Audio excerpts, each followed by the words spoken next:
Picture this. It is the year 1119 in the Kingdom of Jerusalem. The roads are a slaughterhouse. Pilgrims traveling from the coast to the Holy City are being robbed and murdered daily. 9 French knights approach King Baldwin II with a proposal. They offer to police the highways. They are broke. They are so poor they share horses. They call themselves the poor fellow soldiers of Christ.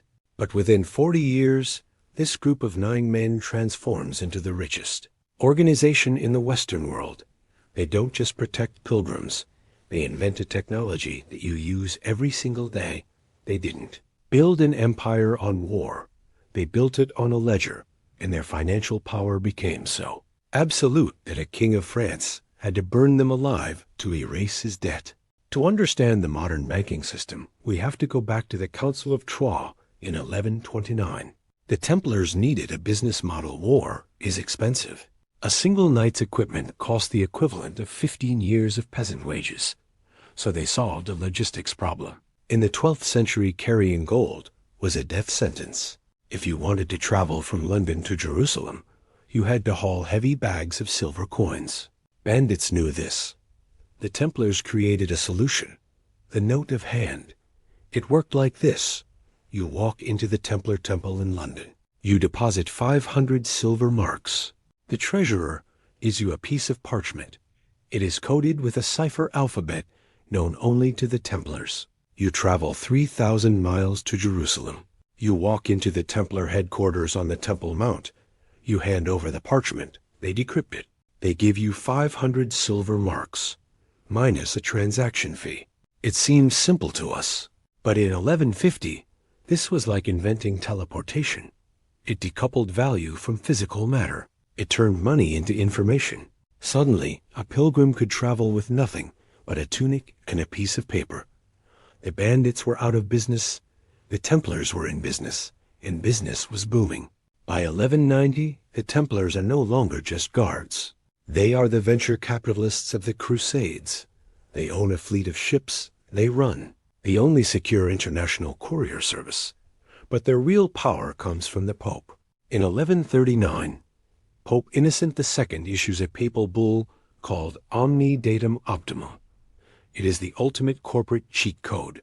It grants the Templars 3 specific powers. 1. They pay no taxes to any king. 2. They pay no tithes to the church. 3. They can cross any border freely. They become an autonomous offshore financial state. Imagine Amazon, BlackRock, and the U.S. Marine Corps combined into one organization. They begin acquiring real estate. By the mid-13th century, they own 9,000 manors across Europe. They own mills, farms, and vineyards. They employ 30,000 people. In 1291, they actually buy the entire island of Cyprus for 100,000 peasants. They are sovereign. But unlike modern banks, they have a standing army. And they start lending to the only people who need more money than they do. King Henry III of England pawns the crown jewels to the Templars to fund his wars. The Templars store the jewels in their Paris temple. The crown of England literally sits in a Templar vault in France. This is the peak of their power. They are the central bank of Europe. The French royal treasury is physically located inside the Templar fortress in Paris. The King of France doesn't even hold his own money. The monks do. But lending to monarchs carries a specific risk. We saw it with the Medici. We saw it with the Fuggers. When a king owes you too much money, he doesn't default. He kills you. Enter Philip IV of France. They call him Philip the Fair because of his looks, not his personality. He is ruthless. He is also broke. He has fought costly wars against England and Flanders. He has debased the French currency by 65% in a desperate attempt to create inflation. It triggered riots in Paris. Philip had to hide in the Templar fortress to escape the angry mob. While he was hiding there, he looked around. He saw the vaults. He saw the gold. He realized he owed the Templars hundreds of thousands of livres. He couldn't pay it back, but he realized something else. If the creditor dies, the debt dies. Philip needs a pretext. He can't just rob the Pope's army. He needs to destroy their reputation first. He uses a tactic that modern intelligence agencies would call black propaganda. He uses a renegade Templar named Esquin de Floirain. Esquin spreads rumors. He claims the initiation ceremonies are blasphemous. He says they spit on the cross. He says they worship a severed head called Baphomet. He says they engage in sodomy. These were the specific crimes of heresy. Heresy was the only charge that allowed the king to bypass the popes. Protection Philip prepares his strike in absolute secrecy. He sends sealed letters to every bailiff and seneschal in France. The instructions on the envelope are clear. Do not open until the night of October 12th. It is the first coordinated police raid in history. At dawn on Friday, October 13th, 1307, the trap snaps shut. This is broadly believed to be the origin of why Friday the 13th is unlucky. Philip's soldiers storm the Templar preceptories across France. They arrest 138 Templars in Paris alone. They seize the assets, but they find a problem. The vaults are empty. The fleet promised to be at La Rochelle is gone. The treasure is missing. Philip gets the men, but he doesn't get the gold. So he turns to torture. The interrogation of the Templars is a dark chapter in human history. They use the strapado. They tie the knights' hands behind their backs and hoist them off the ground until their shoulders dislocate. They grease their feet and hold them over open fires. Of the 138 Templars arrested in Paris, 36 die under torture within weeks. The rest confess. They admit to spitting on the cross. They admit to worshiping the head. They admit to anything to stop the pain. But these confessions are legally dubious. The Pope Clement V is suspicious. He is weak, but he isn't stupid.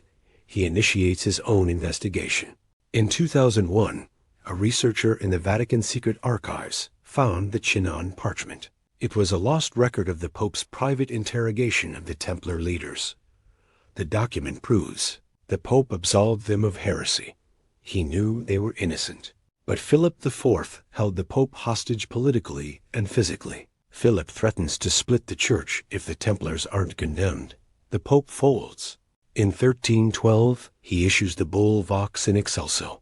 He dissolves the Order of the Temple. He transfers their assets to the Knights Hospitaller. But Philip charges the Hospitallers 200,000 livres in administrative fees to handle the transfer. He gets his money one way or another, which brings us to the final act. March 18, 1314. Jacques de Molay is the Grand Master of the Temple. He is an old man. He has been in prison for 7 years. He is brought out in front of Notre Dame Cathedral to publicly confess his crimes and accept a life sentence. A crowd gathers. The cardinals read the charges, but de Molay goes off script. He stands up. He shouts to the crowd, "I am guilty of one thing only. I have betrayed the order to save my own life. The charges are false. The order is pure." Philip acts instantly. He orders de Molay to be burned at the stake that very evening. They drag him to a small island in the Seine, the Isle aux Juifs. They tie him to the stake. As the flames rise, eyewitnesses claim de Molay screams a curse. Pope Clement, King Philip, within a year, I summon you both to the tribunal of God for judgment. The crowd is terrified, and here is where the history gets weird. Pope Clement V dies of dysentery 33 days later.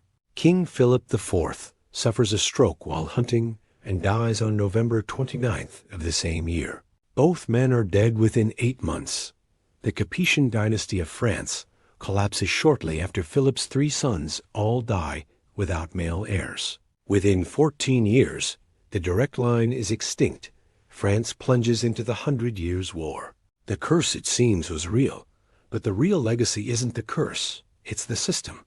The Templars were destroyed, but their employees survived, the accountants, the clerks, the squires. They didn't just forget what they knew. They migrated. Some went to Scotland. Some went to Portugal, where they rebranded as the Order of Christ. Vasco da Gama would sail under their cross 2 centuries later. But the financial technology migrated to northern Italy. The note of hand evolved into the bill of exchange. The ciphered transfers evolved into the SWIFT system. The Templar network became the blueprint for the European banking system. When you look at a Swiss bank today, you are looking at a secular version of the Temple secrecy cross-border neutrality, asset protection for the elite. The Templars proved a fundamental rule of economics that stands to this day. Money is not metal. Money is trust. The moment the king broke that trust by raiding the vaults, he didn't just kill the knights. He killed the credit of France for a century. Philip got the cash in the short term, but he destroyed the system that sustained the economy. So look at your credit card. Look at the chip embedded in the plastic. That is a digital note of hand. It allows you to access value anywhere on Earth without carrying the physical asset. It relies on a network of trust and encryption. The Knights Templar didn't really die on that island in Paris. They just took off the armor and put on suits. But here is the question that haunts historians. The French treasury agents raided the Paris temple at dawn. They had the element of surprise, but they found almost no gold and no silver. The Templar fleet disappeared from the port of La Rochelle the night before the raid. Where did the treasure go? Some say Scotland, some say the Swiss Alps, some say it made its way to the Americas. No, that's unlikely. What do you think? Did the Templars hide their gold, or did Philip just overestimate how much they actually had? Drop your theory in the comments. Scotland or gone? And if you want to understand how the Medici picked up exactly where the Templars left off, make sure you resubscribed. We are going to break down the next phase of this financial history next week, because the ledger never lies.